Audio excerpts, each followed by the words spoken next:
2, 1. Welcome to Chill's Fan Club. I'm your host, Sonny Carver. This is my co-host, Alex Yodelay Hee Hoo. Hey, we back, baby. Welcome. We're back. All right, so in this episode, we're talking about aliens. So we put that poll out on our Instagram talking about if you guys wanted to hear about aliens or social media next. And it was actually a really, really close poll. It was like 53% alien, 47% social media or something. Really? Yeah, so we just decided we're going to do both. So this is going to be the alien podcast first. We're going to be talking about a couple different things, mostly talking about this guy named Bob Lazar, who's like the most famous UFO leak out there, I guess. He started his leak in like the 80s, and it's kind of came to light with more crazy stuff. And why we wanted to talk about this as well as the confirmed UFO videos that the government's put out recently. If you haven't seen that, they kind of got like wrecked by media. No one really covered it because COVID's so crazy right now. Literally, I feel like no one cares. Yeah, nobody cares, but it's literally like this wacky video. Yeah, of this... it would have been like it would have been a huge story if all this wasn't happening. If COVID wasn't happening, I agree. Yeah, it's I feel like maybe it was leaked during that time on purpose. Yeah, it could have been for sure. But yeah, it's just this video of this spacecraft going crazy and just doing maneuvers that like would be impossible for human technology. Basically, if you haven't seen that video, you should definitely go check it out. If you just Google UFO sighting released by government, it'll probably pop up. So yeah, we kind of wanted to talk about Bob Lazar because his story matched up with a lot of the things that like this spacecraft, quote unquote, has like been shown. So we'll just get into Bob Lazar stuff first, and then Sonia and I will probably talk about our own personal beliefs with aliens and stuff for a little bit after. Yeah. So talk about where like Bob Lazar, where we found Bob Lazar and stuff. Oh yeah, so I first heard of Bob Lazar on the Joe Rogan podcast. I think that's the same thing with Sonia. And yeah, it's just crazy. He has a documentary out on Netflix. It's called like Bob Lazar, Area 51, and Flying Saucers or whatever. I actually haven't seen it all the way through. I've watched part of it, but it's really interesting stuff. But people in the comments say that the podcast is better than the documentary. So really, okay. Well, there you go. Why I like Bob Lazar is because he came out with this story talking about all this stuff, but he doesn't even like something I found that was really interesting about his interview with Joe Rogan was just like he didn't seem to care about UFOs very much. He was just like really excited. Yeah, he was just really excited about the technology. He thought the technology was so cool, but like he didn't really care about the whole UFO things, right? He was just there to tell his story. Talk about how we got into working for Area 51. Right. So he actually wasn't technically working for Area 51. It was a base like 20 miles outside of Area 51. It was like a compound connected with it. S4? Yes, that's what it is. Yeah. And so how he basically got there is a really funny story. Dude. The homie basically just threw a jet engine into his Honda. So like and he made like the newspaper. Yeah, he made the front page newspaper because he made this car that could go 200 miles per hour, just in this little Honda. And so basically, he was working some other science job at the time. I can't really remember what it was. It was Los Alamos National Laboratory, New Mexico, is where he was working at. And so there wasn't much going on, and the inventor of the H-bomb, the helium bomb, was there like giving a lecture. So basically, he pulls up and talks with this guy about it. He's like, I'm the dude that built the car. I'm the guy that built the car, yeah, because the guy knew him. And so they had a conversation. Basically, the H-bomb creator gave him a recommendation. The recommendation, yes. To this job in Arizona. And so basically, he accepted to work at this base near Area 51 in Nevada. He was told that there would be weird hours. He was working weird hours. And he was introduced to work with this guy named Barry. That was like Barry. His lab partner. And they were working on propulsion. So when they first got there, they got this cool little document that kind of just briefed them on everything. But it was very like indirect like information because they wanted you to know like as little as you could. They basically just wanted you to do your stuff and just focus. He thought it was bullcrap. He thought it was just like to see if he was retarded. Yeah. So at first he just thought it was like BS. He's like, okay, whatever. I don't really care. But he got into this lab with his buddy Barry, and Barry ends up showing him this thing. First they walk in the door, right? And he sees like the circular craft with the American flag on it, and he reaches out and touches it, and he's like, and then the guy with the gun right behind him says, "Yo, don't touch that." and he's like, "Oh shoot, this is weird." Yeah, so he saw these like crafts. He saw a total of 9 crafts, and we'll talk about the crafts in a second. But first, I want to talk Yeah, about what he was working on because that's honestly what mhm. I was most That's interested the in. coolest thing ever, Yeah. dude. So he pulls up into this lab after he gets introduced to this Area 51 sub area. And he goes in, and Barry tells him that they're going to be working on this generator kind of thing. And he says it's about the size of a basketball. And when they turned it on, there were a couple different ways they could turn it on, but they just like took off an upper hemisphere of it and it activated basically. And what he claims that this generator could do was that it was like controlling gravity. It was basically an Yeah, anti-gravity field that was so he couldn't touch it. He was pushing his hand toward it as hard as he could, and it was like when you get like magnets and the you try two and touch them magnets. together, they won't Ah, touch. It was very similar to it's like that a little feeling. gushy feeling. That's so. I want to, dude. Imagine like pushing as hard as you can. It's like gushy. Do you know how it's like gushy when you Yeah, try to smush the magnets together? That's literally what I imagine. not being able to He touch it. explained it That's so so good. crazy. Yeah, and so he just couldn't touch this thing, and so he was fascinated, obviously, because gravity control is not something we're remotely close to at Yeah. all. The only Um, thing that we know that gravity comes from is big mass. Yeah, basically just heavy weight. So like we can't emit gravity. It's just something that we can observe due to mass being everywhere. And so when he got to this generator, they told him that it ran on element 151. Now it's important to like Yeah. remember the date he's talking about this. This was in the late Eight, 80s, early 90s when 80s, yeah. he came out with this story, right? So he said that Mhm. they had this fuel that was element 51, and it's a very heavy, dense element, um, and it's not on the periodic table, or it wasn't at that time. In 2004 was the first time we actually created element 151, so it's now on the Yeah. periodic table. But what's really interesting is Bob Lazar came out, said that they were talking about this element 151 before it was even on the periodic table, and the way that Bob Lazar described it in the 80s and the 90s is very similar to how it was perceived in 2004 when it first formed. Now, another really interesting thing you have to keep in mind with element formation when we're discovering new elements, you can see them for a very small amount of time because the isotopes aren't stable. So, like, um, basically, we can see them for like a fraction of a second, and then it just disappears. So, we can just see it enough to understand it, basically know it's there. Whereas Mhm. Bob Lazar claims that this element, they had like the fuel that was running this generator, it was completely stable. So it was a whole nother isotope that they had, these quote unquote beings had completely mastered, turned into a stable fuel source, basically, which is crazy technology to think of. Um, and so we still haven't been able to create a stable isotope of that element 151 up to this day. We still can't do that. And so the people at the base basically told him that it ran on it. And another really interesting thing is when they were studying this generator, they realized that it broke the first law of thermodynamics. So the first law of Mm. thermodynamics, for people that aren't nerds, is that any power supply, like anything that produces power, will also produce excess heat, right? Because nothing will, something has to be wasted. Um, Yep. and this thing was giving off no excess heat. So they were checking it with thermal cameras, checking it with all these different technologies. It was like room temperature. It wasn't accessing any heat, which is crazy because the amount of power it would take to be able to control gravity, it's absolutely Should be mind-boggling. nuts. Yeah, to understand that there would be no heat here at all. So it's obviously just technology that we can't understand at all. Like we couldn't understand anything. And continuing on with that, um, basically one day Bob was taken out to see one of the 9 crafts he had seen once Well, he got it's there. actually the craft that he was working on. He could only Yes, see so one craft he was only focused on one and one craft, part. right? And so he'd been in this craft before. They took him into the craft at one point as well. Mhm. He said it was built for creatures like about 3 feet tall. He said it was really, Yep. really awkward, like getting in there. It was small. There were 3 different levels and 3 seats around the reactor. Um, and yeah, so basically it was just this like circular disc shape, basically the epitome of flying saucer. And it had a Was couple. it?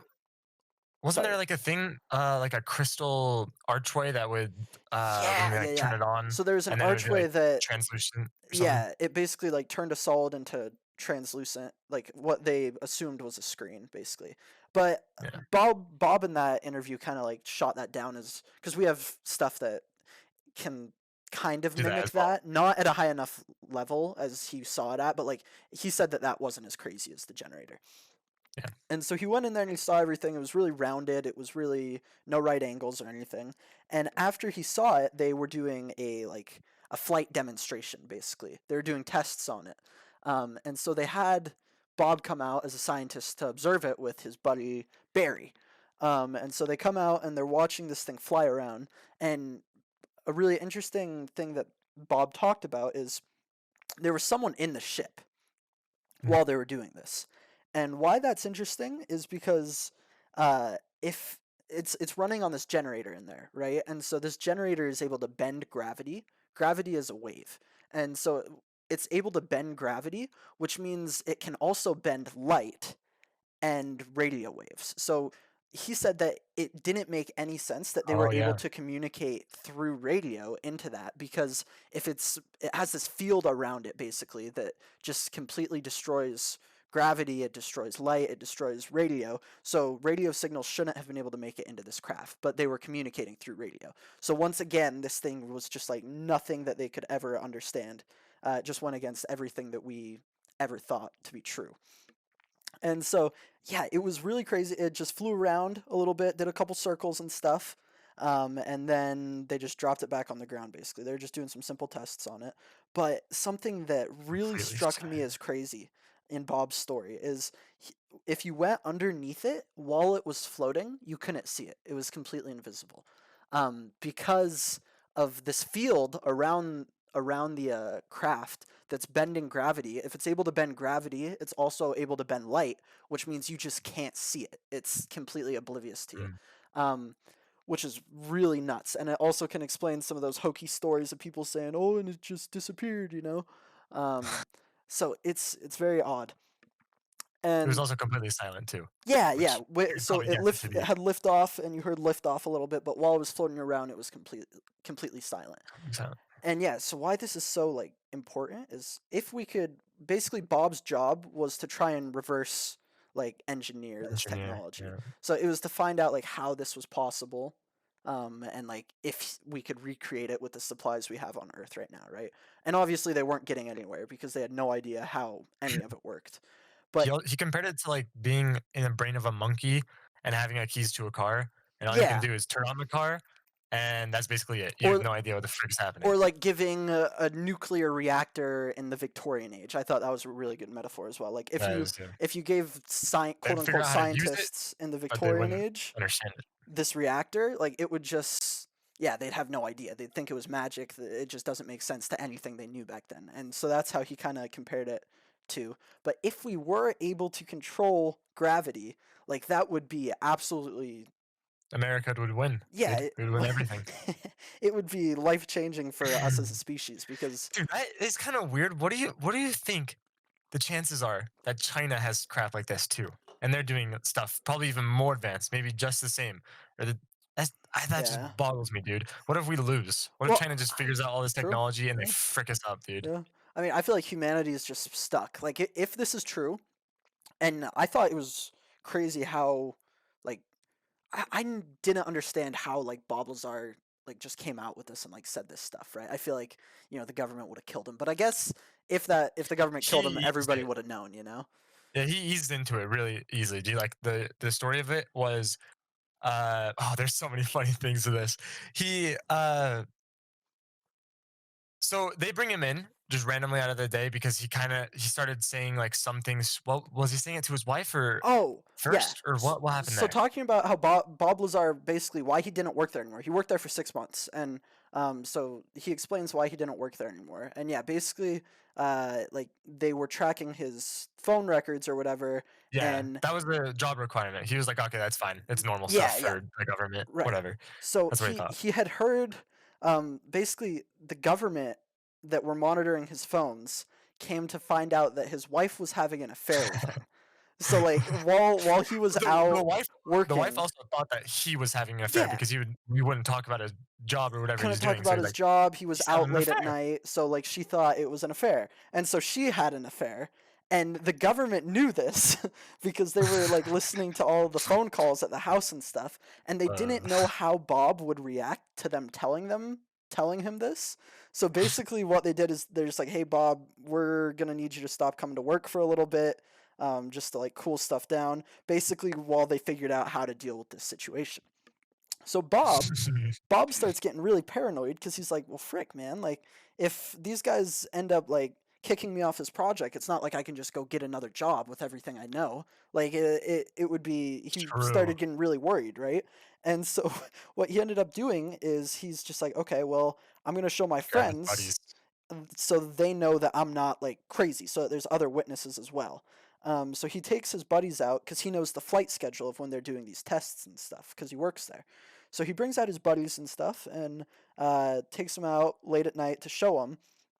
And this was the thing that really built the credibility with me the most is there are still, I think it said 6 to 8 people that were in Bob's life, and basically they don't like each other now. Like a lot of them aren't friends or whatever, and there were people that didn't know each other, completely like separated, and they all still vouch to this day That that what they when saw was Bob take 100%. them out there, they saw something that they had never seen before, have never seen since that day, and that it matches basically Bob's description of it.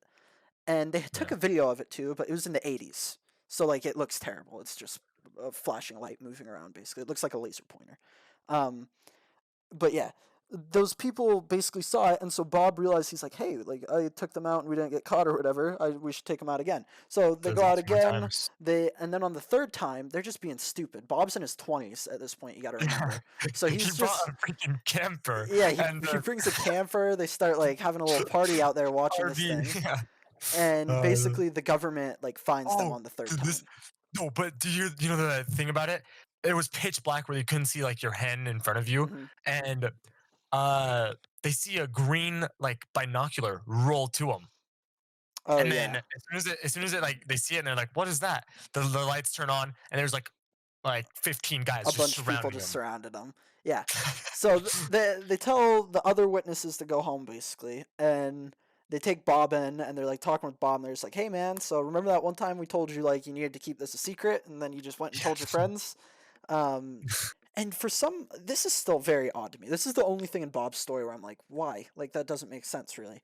Um, the government ended up like sending him home that night. Like they didn't keep him there overnight for anything. They just sent him home because I don't think they They, really knew what to I, do. I think they probably felt like if he went and said some stuff to some people, they would think he's crazy. Right, But and because media is not as big, it's in the 80s, we're not in the media age yet. It's not like, yeah, you can't do yeah. anything. So basically, Bob goes home and he starts talking with this guy to get his story out, and Yeah, he his gets his writer story out in the 80s. posted Um, online. and yeah, so they post it, it goes around, it gets a lot of attention, and then eventually Bob does this one big interview, like on TV. He does it anonymously, under a fake name, and then he gets a call from like the head of where he was working, and there's like, do you have any idea what we're going to do to you now? And then he just hung up. And so basically what Bob has explained it as is like a lot of the people in his life, a lot of his friends are in the science community and stuff and work for the government and stuff. Basically a lot of them got their jobs taken away, they got their clearance taken away, they got all their Oh, stuff it booted sucks so basically, bad. because they figured like, hey, if we killed him, all these people would be like, oh, it's true, blah blah blah. It'd be like proving his theory right. So basically, we're just gonna ruin everyone around him's life. So that's kind of what they did to poor old Bob. Um, and yeah, so I just Didn't think, they take his identity or take his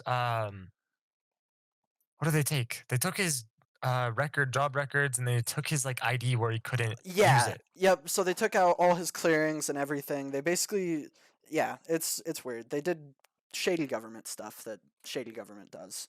Um, but it's just so interesting to me because since like he came out with this report talking about this in the 80s, right? And everybody just thought he was absolutely bonkers. Um, and slowly, as more UFO stuff has like came to the top. I feel like we're moving into an age where UFOs, like, they're undeniable at this point. Like, the government Yeah. has, they've talked about, like, hey, we've seen stuff. They have an organization that they first said that they shut down in the 60s, but recently said, hey, we didn't actually shut it down, that actually studies UFOs. They call Yeah. them a different name. I can't remember what they call Yeah. them. What's It's like the they call it something else. AAD or What something. is UFOs called? The other um, name. but yeah, so like it's undeniable at this point, and I feel like the government is slowly just going to start like releasing some more of the information they have. And while they've been doing this, like with those videos we saw, a lot of the descriptions that Bob talked about in the 80s are becoming more and more like apparent as truthful. Um, like the way he described how it moved is exactly how it moved in the video. He said it moved belly first. It flipped upwards and basically did very odd movements, like movements you couldn't really trace with the eye that looked like it moved against inertia. Um, and a lot of that is truthful from this video. And, this is Yeah. just, we're just dipping our toes in. Like, aliens, ghosts, there's so much He information out right now. his Um, story like lines up really well too. it lines Like up he has really well. proof. Yeah, yeah, yeah. He has like proof of like where he worked, and he has like other Hmm. other proof like timestamps Yeah. and like receipts, and it lines up like perfect. And He's not trolling. like I've watched a lot of interviews of Bob Lazar recently. I've looked at him, and what really what makes like what seals the case for me, I guess, what really strikes me is like he really doesn't care like about UFOs. He's like honestly, he kind of seems sad that like he doesn't get to work on that technology anymore because like that was groundbreaking technology. It was exciting. He was having a really good time like looking at this crazy technology. It was insane for a 20-year-old scientist to be able to study this kind of stuff, and he kind of just got booted off that project. More than anything, he just seems sad that he can't continue working on it. Like he really doesn't care about Exactly. Yeah. UFOs. But it seems like his writers around him kind of do, and so that's why I've been hesitant to like watch the movie and stuff, because looking at Bob Lazar primary accounts, I trust him a lot more than I trust like his Yeah. writers and stuff.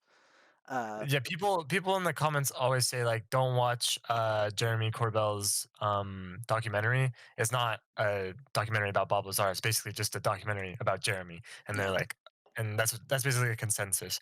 But literally, when I look at Bob, he's either a master at lying, or yeah, he's just like he's legit. He looks so legit to me yeah, that you know how liars are. You can tell, you're like, okay, dude, you're probably fibbing a little bit, but this yeah. guy is legit on everything he says. And those people, like those documentaries, the documentaries that aren't even being made by people that associate with Bob Lazar, those people are trying to make money.